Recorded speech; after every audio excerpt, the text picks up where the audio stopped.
There's a man by the name of Captain William Swenson who recently was awarded the Congressional Medal of Honor for his actions on September 8th, 2009. On that day, a column of American and Afghan troops were making their way through a part of Afghanistan to help protect a group of government officials, a group of Afghan government officials who'd be meeting with some local village elders. The column came under ambush and was surrounded on three sides. And amongst many other things, Captain Swenson was recognized for running into live fire to rescue the wounded and pull out the dead. One of the people he rescued was a sergeant, and he and a comrade were making their way to a medevac helicopter. And what was remarkable about this day is, by sheer coincidence, one of the medevac medics happened to have a GoPro camera on his helmet and captured the whole scene on camera. It shows Captain Swenson and his comrade bringing this wounded soldier who'd received a gunshot to the neck. They put him in the helicopter, and then you see Captain Swenson bend over and give him a kiss before he turns around to rescue more. I saw this, and I thought to myself, where do people like that come from? What is that? That is some deep, deep emotion when you would want to do that. There's a love there. And I want to know, why is it that I don't have people that I work with like that? You know, in the military, they give medals to people who are willing to sacrifice themselves so that others may gain. In business, we give bonuses to people who are willing to sacrifice others so that we may gain. We have the back, right? So I asked myself, where do people like this come from? And my initial conclusion was that they're just better people. That's why they're attracted to the military. These better people are attracted to this concept of service. But that's completely wrong. What I learned is that it's the environment. And if you get the environment right, every single one of us has the capacity to do these remarkable things, and more importantly, others have that capacity too. I've had the great honor of getting to meet some of these who we would call heroes, who've put themselves and put their lives at risk to save others. And I asked them, why would you do it? Why did you do it? And they all say the same thing, because they would have done it for me. It's this deep sense of trust and cooperation. So trust and cooperation are really important here. The problem with concepts of trust and cooperation is that they are feelings, they're not instructions. I can't simply say to you, trust me, and you will. I can't simply instruct two people to cooperate, and they will. It's not how it works. It's a feeling. So where does that feeling come from? If you go back 50,000 years to the Paleolithic era, to the early days of Homo sapien, what we find is that the world was filled with danger. All of these forces working very, very hard to kill us. Nothing personal. Whether it was the weather, lack of resources, maybe a saber-toothed tiger, all of these things working to reduce our lifespan. And so we evolved into social animals, where we lived together and worked together in what I call a circle of safety, inside the tribe, where we felt like we belong. And when we felt safe amongst our own, the natural reaction was trust and cooperation. There are inherent benefits to this. It means I can fall asleep at night and trust that someone from within my tribe will watch for danger.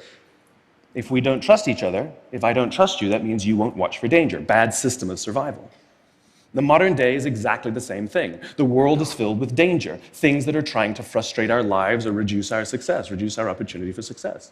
It could be the ups and downs of an economy, the uncertainty of the stock market. It could be a new technology that renders your business model obsolete overnight. Or it could be your competition that is sometimes trying to kill you. It's sometimes trying to put you out of business, but at the very minimum is working hard to frustrate your growth and steal your business from you. We have no control over these forces. These are a constant, and they're not going away. The only variable are the conditions inside the organization. And that's where leadership matters, because it's the leader that sets the tone. When a leader makes the choice to put the safety and lives of the people inside the organization first, to sacrifice their comforts and sacrifice the tangible results so that the people remain and feel safe and feel like they belong, remarkable things happen. I was flying on a trip, and I was witness to an incident where a passenger attempted to board before their number was called. And I watched the gate agent treat this man like he had broken the law, like a criminal. He was yelled at for attempting to board one group too soon. So I said something. I said, why do you have to treat us like cattle? Why can't you treat us like human beings? And this is exactly what she said to me. She said, "Sir, if I don't follow the rules, I could get in trouble or lose my job." All she was telling me is that she doesn't feel safe. All she was telling me is that she doesn't trust her leaders. The reason we like flying Southwest Airlines is not because they necessarily hire better people, it's because they don't fear their leaders. You see, if the conditions are wrong, we're forced to expend our own time and energy to protect ourselves from each other. And that inherently weakens the organization. When we feel safe inside the organization, we will naturally combine our talents and our strengths and work tirelessly to face the dangers outside and seize the opportunities. The closest analogy I can give to what a great leader is, it's like being a parent. If you think about what being a great parent is, what do you want? What makes a great parent?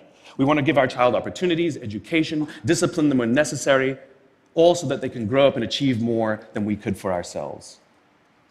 Great leaders want exactly the same thing. They want to provide their people opportunity, education, discipline when necessary, build their self-confidence, give them the opportunity to try and fail, all so that they could achieve more than we could ever imagine for ourselves. Charlie Kim, who's the CEO of a company called NextJump in New York City, a tech company, he makes the point that if you had hard times in your family, would you ever consider laying off one of your children? We would never do it. Then why do we consider laying off people inside our organization?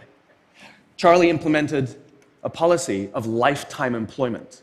If you get a job at NextJump, you cannot get fired for performance issues.